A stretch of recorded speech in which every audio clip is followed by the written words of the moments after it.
حضرت نوح علیہ السلام جب کشتی میں سوار ہوئے تو آپ نے کشتی میں ایک انجان بڈھے کو دیکھا۔ آپ نے اسے پہچان لیا کہ یہ شیطان ہے۔ فرمایا تم یہاں کیوں آئے ہو؟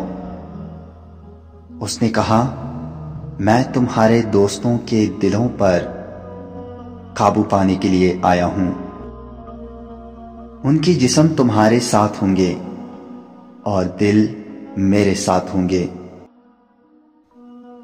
آپ نے فرمایا اے دشمن خدا نکل یہاں سے۔ شیطان کہنے لگا 5 چیزیں ہیں جس سے میں لوگوں کو ہلاک کرتا ہوں، ان میں سے 3 تم سے نہ کہوں گا اور 2 تمہیں بتا دوں گا۔ حضرت نوح علیہ السلام پر اللہ کی طرف سے وحی نازل ہوئی، اس سے کہو 3 کی مجھے حاجت نہیں، تو 2 کو بیان کر۔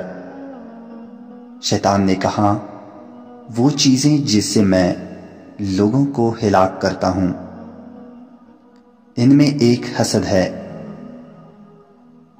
اس کی وجہ سے میں ملعون ہوا اور ابلیس سے شیطان مردود قرار پایا۔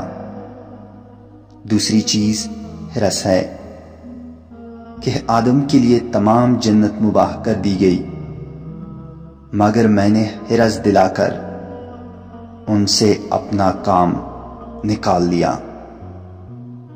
دوستو ہرس اور حسد سے بچے رہیں، کیونکہ ہرس وہ چیز ہے جس نے حضرت آدم علیہ السلام کو جنت سے نکال دیا۔